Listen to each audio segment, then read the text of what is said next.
Das ist ja die Zeit der friedlichen Revolution. Das ging ja schon im Sommer los mit Ungarn und die Flüchtlingsbewegung.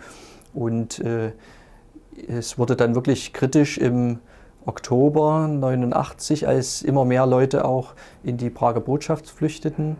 Und dann jeder Deutsche wird sich an diesen Satz erinnern, wo Genscher auf dem Balkon steht und gekommen ist, um mitzuteilen, dass die Ausreise möglich wird. Und dann sind ja die Botschaftsflüchtlinge aus Prag in Züge gesetzt worden in Prag und durch Dresden, durch DDR-Hoheitsgebiet oder Überhoheitsgebiet der DDR ausgereist worden, sage ich mal, wurden dann nach Hof gefahren. Und wie haben Sie das dann damals überhaupt für alles verfolgt? Denn Sie sind ja in Dresden gewesen. Konnten Sie das im Fernsehen, im Westfernsehen sehen? Nee, Westfernsehen hatten wir ja nicht. ARD heißt ja außer Raum Dresden.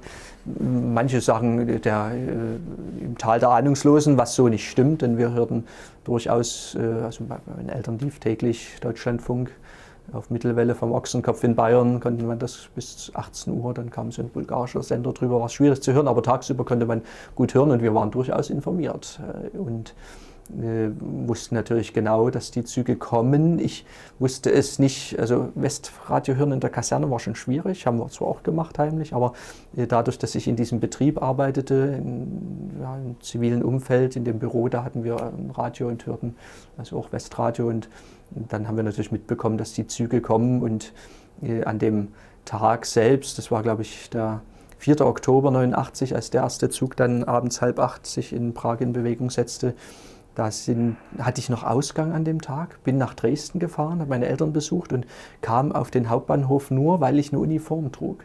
Ja, der war schon weiträumig abgesperrt. Es hatten sich immer mehr Dresdner zusammengefunden, von beiden Seiten den Bahnhof belagernd, um auf die Züge aufspringen zu können. Ja, denn man wusste auch, die Brücken am Bahnhof sind so marode, da ist nur Tempo 10 oder so möglich. Die Züge müssten also langsam durchrollen.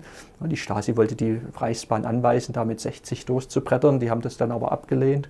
Und die Züge sind also langsam gefahren. Und nach meiner Recherche sind wohl nur 2 Bürger ist es gelungen, auf so einem Zug aufzuspringen. Ja, die anderen wurden also weggedrängt vom Hauptbahnhof. Da gab es dann gerade in der ersten Nacht auch Gewalttätigkeiten, flogen Molotow-Cocktails und ist auch ein Polizeiauto in Brand geraten. Das wurde dann von staatlicher Seite natürlich alles als Raudis und Mob und Randalierer abgetan. Ja, und die große Masse war natürlich, es waren auch frustrierte natürlich Ausreiseantragsteller, die ewig nicht rauskamen, die auch aus anderen Gebieten der DDR angereist waren. Die haben sich da am Hauptbahnhof getroffen. Ja, und es war schon eine brenzlige Situation. Ich komme also in den Bahnhof und fahre mit der S-Bahn nach Pirna zurück. Dann war schon am Pirnaer Bahnhof auch Auflauf. Leute guckten da, wann kommen denn nur die Züge? Und dann bin ich 10:45 abends in die Kaserne. Bis 12 hatten wir, glaube ich, frei. Und dann kurz vor 10 in die Kaserne, 10:45 war Gefechtsbereitschaft, Alarm. Und das war schon uns neu, weil meistens sickerte durch, wenn irgendein Alarm geplant ist. Und es ist also Gefechtsalarm und Öffnung der Waffenkammern, Ausgabe der Kalaschnikow. Jeder Soldat 2 Magazine, A30 Schuss. Dann in Uniform auf dem Betten lagern, dann war ein Appell. Was dachten Sie, als Sie hörten, die Waffen kommen? Da ging uns, wie der Sachse sagt, die Muffe. Also wir hatten wirklich Angst, dass wir da jetzt vielleicht gegen unsere eigenen Leute eingesetzt werden sollen. Es gab verschiedene Optionen, die wir uns ausmalten.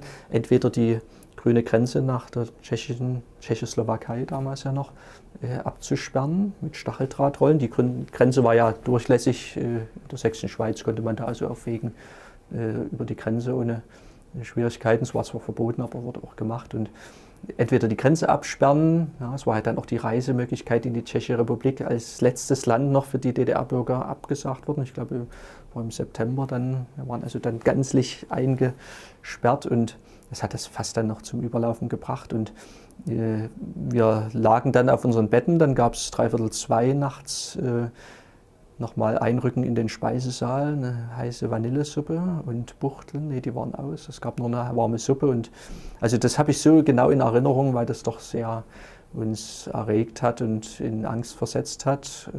Das war die eine Option, die Sie sich ausgemalt haben. Genau, oder die andere Option, die Grenze oder nach Dresden zu fahren, vielleicht zum Hauptbahnhof oder was dann hieß es, wir müssten die Kasernen der Bereitschaftspolizei bewachen. Die Polizisten waren ja am Hauptbahnhof eingesetzt gegen die Demonstranten und de facto sind wir die ganze Nacht auf unseren Betten liegen geblieben, ja, nicht ausgerückt. Es gab zwar noch einen Appell, aber die Ereignisse überschlugen sich ja. Ich habe noch die Worte des Kommandeurs im Ohr. Ja, Genossen, die konterrevolutionären Massen bewegen sich auf den Eisenbahnschienen in den Raum Pirna-Heidenau. Ja, es gab dann auch so einen Zug von Leuten auf den Eisenbahnschienen Richtung Prag, also den Zügen entgegen auf den Schienen. Das war natürlich auch gefährlich, die wurden dann auch geräumt. Und dann sind wir also nicht eingesetzt worden, zum Glück. Es ist kein Schuss gefallen, friedliche Revolution, Gott sei Dank. Aber es war schon eine kritische Zeit und es wurde dann so gehandhabt, dass wir am nächsten Tag regulär zu unserer Frühschicht in den Betrieb fuhren. Allerdings nicht wie sonst üblich auf einem LKW hinten drauf durch die Fernverkehrsstraße, durchs Elbtal, die Hauptstraße, sondern hinten über die Dörfer einen abgelegenen Weg, damit also auch die Bevölkerung jetzt nicht irgendwie unruhig wird. Truppentransporte, Armee nach Dresden, also das war wohl da der Hintergrund.